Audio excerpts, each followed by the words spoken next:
어제 말씀 가운데 높이가 50규빗 되는 나무를 세우고 이제 하만이 모르드게를 처형할 그런 방법을 고안해내잖아요. 세상은 언제나 귀에 듣기 좋은 말을 하죠. 주위 사람들이. 요즘 내가 어떤 말이 들리는가 이거 한번 여러분들 체크해 보시면 좋겠고요. 하나님의 말씀, 성령의 음성을 듣고 산다는 것이 가장 귀하다는 것을 여러분들 기억하시기를 바랍니다. 자, 여러분들 50규빗 되면 그 높이가 23m 정도 됩니다. 그러니까 빌딩 한 7층 높이 정도 되는 거예요. 그러니까 아주 높은 거죠. 자, 오늘 말씀을 같이 이제 열어가면서요. 제일 재미있는 장이 6장입니다. 반전인데요. 모르드게가 높임을 받게 되죠. 반전의 최고치입니다. 반전의 장이라고도 할 수 있습니다. 에스더, 모르드게의 활약은 전혀 나오지 않습니다. 이제 4장에서 이제 에스더가 죽으면 죽으리다. 또 모르드게가 이때를 위함이지 않은가 이런 이야기를 하잖아요. 그래서 이 4장에 가리워서 어떻게 보면 6장이 좀 싱거울 수 있는데 6장이 아주 이렇게 중요한 장이라고 볼 수 있습니다. 하만도 자신의 활약이 잘 안 보이죠. 완전히 당하는 역할만 하고 있는데 각 캐릭터들이 아무 역할을 하지 않습니다. 모르드게는 가만히 있는데 영광을 받죠. 하만은 망신을 당합니다. 에스더는 아예 6장에서 등장조차 하지 않습니다. 그러면 6장은 무엇을 말하는 것일까요? 온전히 하나님이 6장 전체를 흔든다라는 겁니다. 불면증 하나로 다 뒤집어 간다.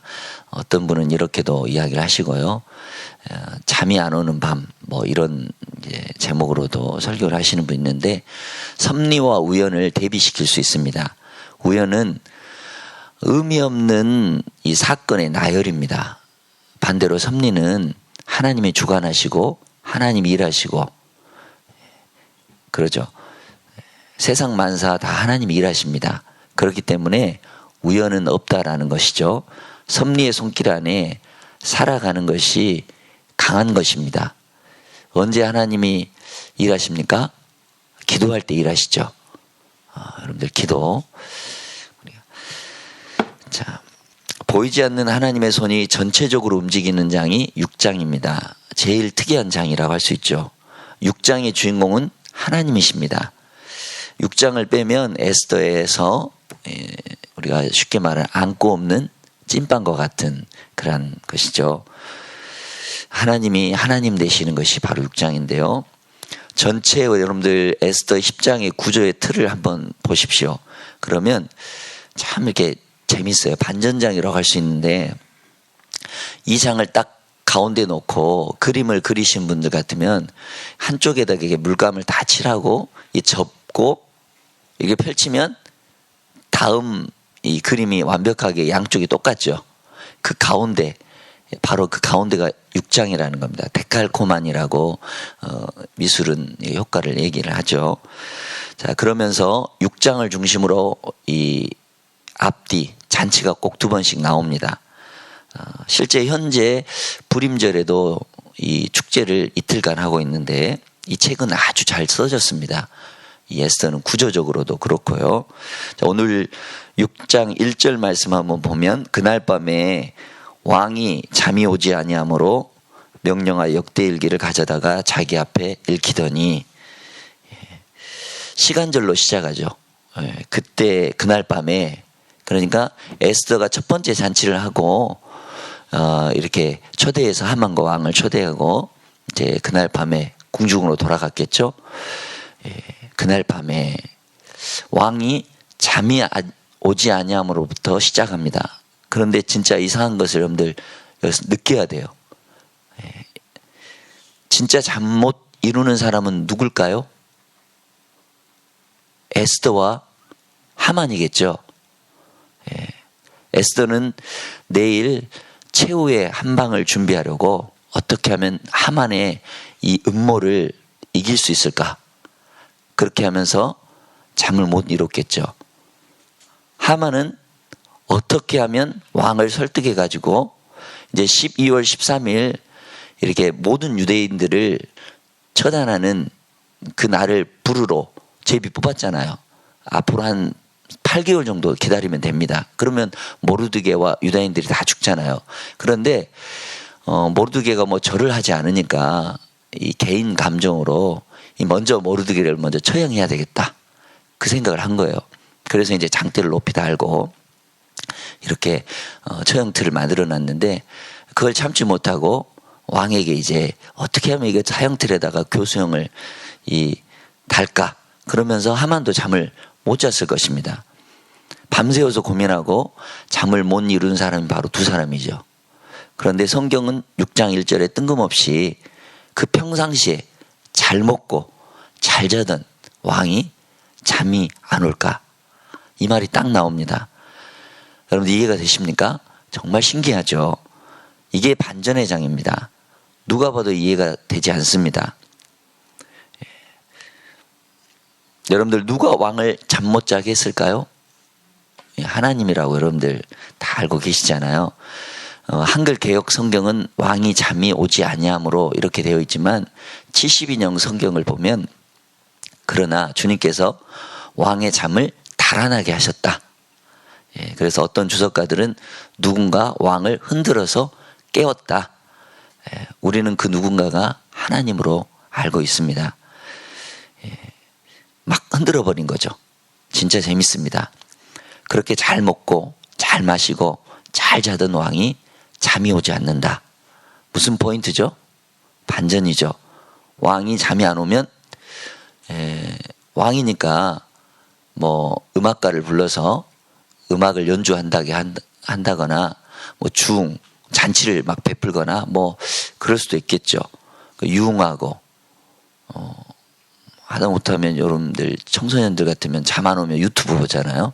근데 여러분들 잠이 안 오면 어떤 걸 하셔요? 잠 잘 자고 오셨습니까? 새벽에? 하필 이제 뭘 가지고 오라고 하냐? 공중일거를 가지고 오라고 합니다. 여기서 더 웃기죠. 왜 그럴까요? 잠이 안 오니까 잠 좀 자려고 공중일거를 가져오라고 합니다. 궁중일기를 폈는데 모르드게가 나옵니다. 읽으면 읽을수록 잠이 오는 게 아니라 잠이 확 깹니다. 더 재밌습니다. 더 빨려 들어갑니다. 재밌네? 이것도 하나님이 하신 일입니다. 여러분들 뭐 궁중일기가 딱딱하게 쓰여졌기 때문에 뭐 읽으면 그거 당연히 잠이 오게 돼 있죠. 반전의 반전입니다. 그래서 뭐 잠 못 이루는 밤 이렇게 어떤 분은 설교하는데 다 잠을 못 자고 있습니다. 주인공 3명이 잠 못 이루고 있죠. 잠을 안 자고 있습니다. 우리는 잠이 안 오면 말씀을 읽어야 되죠. 그리고 하나님이 깨워주신다면 기도해야 되죠. 하나님이 나에게 무슨 말씀을 주실까? 또 하나님이 내가 정말 요즘 기도해야 될 것이 무엇인가? 근데 기도할 제목들 많잖아요. 6장 초반에 우연이 많이 등장합니다. 이게 쏟아집니다. 우연이라는 단어가 막 쏟아지는 장이죠. 잘 먹고 잘 자던 왕이 하필 그날 밤에 왜 잠이 안 왔을까? 왜 하필 그때 궁중일기를 가져오라고 했을까? 왜 하필 궁중일기를 편 것이 모르드게 편이었을까? 모르드게 사건이었을까? 왜 하필 상을 줬느냐고 물어보았을까? 신앙생활이란 세상 사람들에게 그거 우연이지 하는 일들이 이상하리만큼 자주 일어나는 것을 볼 수 있습니다. 결정적인 순간마다 우연히 작용합니다. 영안을 열고 보면 그 속에 하나님의 보이지 않는 그런 손이 있다라는 것, 이것을 보는 것이 진짜 믿음입니다. 하나님이 흔들어 깨우시는 섭리를 기억한다면 인생이 어렵지 않을 것입니다. 하나님의 도우심이 있다면 그 사람은 반드시 행복할 것입니다. 지금까지 여러분들 경험으로 비추어 보면 인생이란 그저 땀을 뻘뻘 흘리고 수고한다고 열매가 생기는 거 아니죠. 하나님의 일하심을 이해하고 하나님이 나와 함께 손을 잡고 일하실 때 그 우연을 통해서 찾아오시는 그 하나님의 놀라운 오묘한 섭리, 그걸 우리가 이렇게 체험한다면 우리 인생은 더 풍성하고 더 아름답고 열매가 있을 줄로 믿습니다. 이러한 사건들이 계속해서 여러분들 가운데, 여러분들 인생 가운데, 우리의 자녀들 가운데 있기를 간절히 축원합니다. 모든 게 우연인 것처럼 보이지만 하나님의 섬세한 역사가 이곳에 있다라는 겁니다. 하나님의 간섭이 있다라는 겁니다. 상을 주고 싶은데 어떻게 해야 되나, 어떻게 할까 의논상대를 찾고 있습니다. 이 왕은 결정장애가 있는 것 같아요. 와스디를 패할 때도 부부간의 이야기인데 이렇게 조서를 쓰고 여러 가지 막 그러잖아요. 혼자 결정을 못 하고 있습니다. 누군가와 상의를 해야 되죠. 어떻게 하나. 여봐라, 교회 누구 없느냐 했는데 누가 나왔습니까? 하만이죠. 하만이 밖에 온 것입니다. 하만은 모르드게를 어떻게 하면 형틀에 죽일 계획을 위해서 도착한 것입니다. 왕의 제가를 받으려고 바깥에 지금 막 도착해 있는 상태입니다. 이런 걸 보면 여러분 우연 같지만 하나님이 다 이걸 계획해 놓고 계신다라는 겁니다. 그런데 때마침 걔 아무도 없느냐 하는데 하만이 있습니다. 당장 들어오라 해라. 그래서 왔습니다. 모르드게를 장대에 달라고 당도했는데 그때 하나님이 섬세하게 연출하십니다. 연출하듯이 딱딱 들어맞게 되어 있습니다. 6절에 보면 이렇게 하만이 들어왔을 때 여러 가지 상황들이 있겠지만 6절에 보면 하만이 들어오거늘 왕이 묻되 왕이 존귀하게 하기를 원하는 사람에게 어떻게 하여야 하겠느냐. 왕의 말 한마디, 여기도 여러분들 하나님의 섭리가 있습니다. 여기서 만약 왕이 하만, 모르드게를 어떻게 생각하느냐, 모르드게라는 사람이 어떤 사람이냐 이렇게 물어봤다면 하만이 어떻게 얘기했습니까? 좋게 전혀 얘기하지 않았겠죠. 여기도 왕이 존귀하게 하기를 원하는 사람에게 어떻게 하겠느냐 이렇게 묻고 있다라는 겁니다. 그랬더니 하만이 어떻게 생각해요? 마음속에 왕이 존귀하게 하기를 원하는 자가 나 외에는 누구리요? 착각을 하고 있죠. 자기에게 상을 주려는 줄 알고 하만은 김칫국을 엄청 마시고 있는 거죠. 그리고 과할 정도로 상을 제시합니다. 심중에 나 말고 누가 있을까? 악인은 이렇다라는 겁니다. 자기밖에 생각을 안 하는 거예요. 교만한 사람은 자기 도취에 빠져 있어요. 우리가 정말 겸손하면, 나 자신이 정말 낮아지면 다른 사람들이 보여요. 근데 교만하면 자기밖에 보이지 않습니다. 자기중심적인 사람이죠. 세상적인 사람이죠. 육의 사람입니다. 여러분, 이걸 벗기 위해서 우리가 예수님 믿는 것이고, 우리가 여기에서 벗어나기 위해서 우리가 교회에 충성하는 것이고, 하나님을 잘 섬기는 거 아니겠어요? 그러죠? 자, 심중에 나 말고 누가 있을까? 존귀하게 하는 사람 바로 나인데, 그러면서 엄청 질러버리죠. 보십시오. 7절, 8절, 9절. 왕께 아뢰되, 왕께서 사람을 존귀하게 하시려면 왕께서 입으시는 왕복과 왕께서 타시는 말과 머리에 쓰시는 왕관을 가져다가 그 왕복과 말을 왕의 신하 중 가장 존귀한 자의 손에 맡겨서 왕이 존귀하게 하시기를 원하는 사람에게 옷을 입히고 말을 태워서 성중 거리로 다니며 그 앞에서 반포하여 이르기를 왕이 존귀하게 하기를 원하는 사람에게는 이같이 할 것이라. 여기서 무슨 단어가 가장 여러분들 많이 나오고 있습니까? 왕이라는 단어가 가장 많이 나오고 있습니다.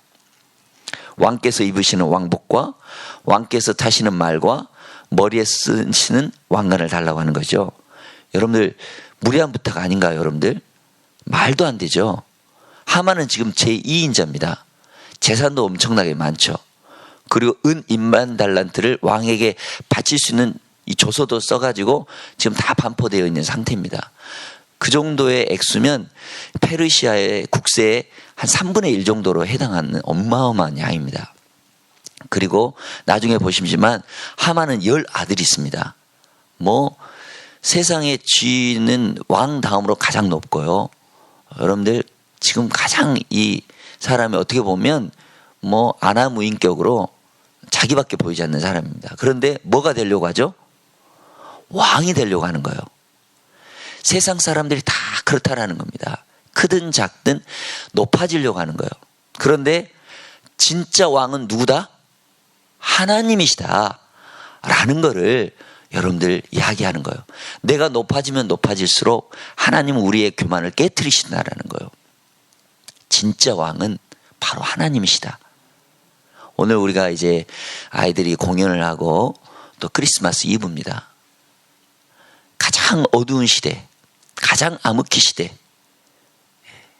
여러분들 뭐 에레미야라든지 에스겔이라든지 학개, 스가랴, 말라기, 뭐 에스라, 느헤미야 뭐 이런 선지자들이 이제 다 마지막 예언을 하고 400년간의 암흑기가 있는 다음에 바로 예수님이 이 땅에 오시죠. 예, 그렇습니다. 왕으로 이 땅에 오십니다. 그 왕으로 오신 예수님이 뭐 페르시아의 막 과장된 화려한 잔치, 왕궁 뭐 이런 데 오시지 않죠. 바로 마국간 구유에 오십니다. 가장 낮은 곳에 오신 거죠. 그 예수님을 찾아와서 경배하는 사람이 행복한 사람이에요. 주님과 함께 있는 사람이 바로 행복한 사람이에요. 우리 주님을 왕으로 모신 사람이 행복한 사람입니다. 그 왕이신 예수님을 우리의 가정에, 내 마음에 모신 사람, 그 사람이 가장 칭송받을 사람이요, 그 왕을 높이는 사람이 가장 겸손한 사람이요, 하나님이 함께 하시는 사람이요, 섭리하시는 사람입니다. 아멘. 그러죠. 근데 하만은 이 무리한 부탁을 하면서 자기가 받을 것이라고 생각하고 이렇게 막 과한 것을 부릅니다.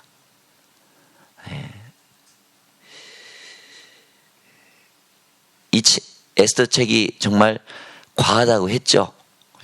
왕의 잔치, 뭐 어제도 보셨지만 나라 절반이라도 주겠다. 간영업구죠. 이런 사람이 2사람 있으면 나라가 전체가 없어집니다. 그죠? 나라 절반이라도 준다고 했으니까 2사람이만 생기면 나라 전체가 없어질 판이죠.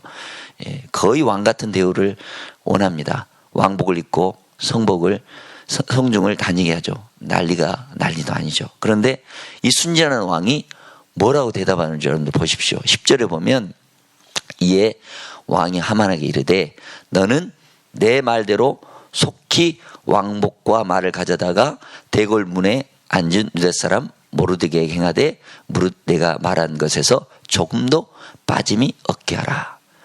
반전의 최절정입니다. 아무도 하는 일이 없습니다.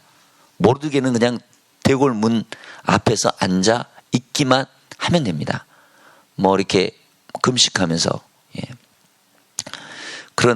그런데 어느 날 갑자기 말을 타라고 하더니 갑자기 말을 타고 가는 것입니다.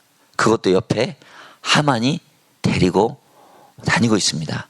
그러면서 왕께서 높이는 사람이 이렇게 됩니다. 얼마나 이 반전입니까? 하만은 완전히 마부 역할을 하는 거죠. 망신살이 뻗치게 된 거죠.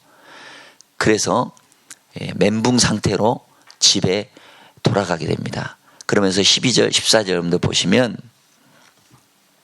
12절, 14절 여러분들 보시면 거기에